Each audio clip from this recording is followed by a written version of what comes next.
अस्सलामुअलैकुम वरहमतुल्लाह। सबसे पहली और बड़ी अपडेट ये है कि रिसेंटली जमीयत अहले हदीस पाकिस्तान के अमीर साजिद मीर साहब ने ये ऐलान किया कि हाफिज हिशाम इलाही ज़हीर साहब को जमीयत अहले हदीस पाकिस्तान के नाइब नाजिम के ओहदे से फारिग किया जाता है। जी हाँ, आपने बिल्कुल सही सुना, अब वो मरकजी जमीयत अहले हदीस के मेंबर नहीं रहे। इसके साथ साथ उस सर्कुलर में ये भी मेंशन किया गया है कि कुरान और सुन्नत मूवमेंट, जिसे शायद अल्लामा इब्तिसाम इलाही ज़हीर साहब रन करते हैं, और तहरीक दिफा इस्लाम पाकिस्तान जिसके चेयरमैन हाफिज हिशाम इलाही ज़हीर साहब हैं, ये दोनों तंजीमें अब से जमीयत अहले हदीस की तंजीमें नहीं हैं। हाफिज हिशाम इलाही ज़हीर साहब को जमीयत अहले हदीस पाकिस्तान से निकालने के जो रीजन वहाँ पर मेंशन किए हैं वो ये कि हाफिज हिशाम इलाही ज़हीर साहब मरकजी जमीयत अहले हदीस के लिए कोई काम नहीं करते और ना ही उसके लिए वक्त निकालते हैं, बल्कि उसकी अहम मीटिंग्स में खुसूसी तौर पर बुलाए जाने के बावजूद भी शिरकत नहीं करते। आप सबको मैं यहाँ पर बता दूं कि पिछले दिनों हाफिज हिशाम इलाही ज़हीर साहब ने यह दावा किया था कि वो साजिद मीर साहब से इंजीनियर साहब की तमाम शराइत को लिखवा कर लाएंगे ताकि वो इंजीनियर साहब से मुनाजरा कर सकें, लेकिन अभी की अपडेट ये है कि साजिद मीर साहब ने उन्हें जमीयत अहले हदीस पाकिस्तान से निकाल दिया है। खैर, इस पर आप लोगों का क्या तबसरा है, कमेंट्स में हमें जरूर इससे आगाह कीजिए। ये थी पहली अपडेट। अब बात करते हैं दूसरी अपडेट के बारे में। दूसरी अपडेट ये है कि रिसेंटली मुफ्ती तारिक मसूद साहब ने फजाइल अमाल में मौजूद करामतों पर अपना बयान दिया है। फिर भी मैं ये अर्ज करता हूँ कि इस वक्त तबलीगी जमात का काम बैनुल अक़वामी सतह पे दुनिया में फैल गया है।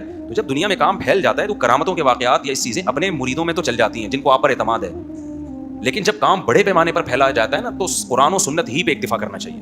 फिर ऐसे वाक़यात को निसाब का हिस्सा नहीं बनाना चाहिए। बहरहाल समझते हो कि नहीं समझते?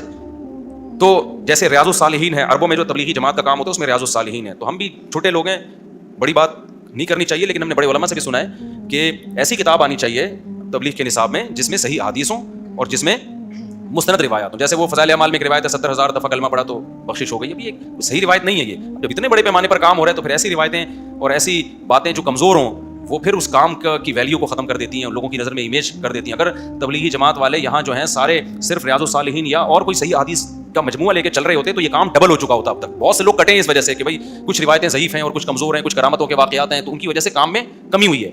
अगर आप इस वीडियो को देखना चाहते हैं तो इसकी लिंक डिस्क्रिप्शन में है। ये थी दूसरी अपडेट। अब बात करते हैं तीसरी अपडेट के बारे में। तीसरी अपडेट ये है कि रिसेंटली जावेद अहमद गामदी साहब ने बुखारी की उस हदीस पर गुफ्तगू फरमाई है जिसमें नबी इस्लाम ने मौसीकी के हवाले से वईद सुनाई थी। इसी के साथ मैं आपको ये भी बता दूं कि रिसेंटली जावेद अहमद गामदी साहब ने चैट जीपीटी के हवाले से भी गुफ्तगू फरमाई है। अगर आप इन वीडियोस को देखना चाहते हैं तो इनकी लिंक डिस्क्रिप्शन में है। ये थी आज की सारी अपडेट्स। मिलते हैं इसी तरह की नई अपडेट्स के साथ, तब तक के लिए अल्लाह हाफिज।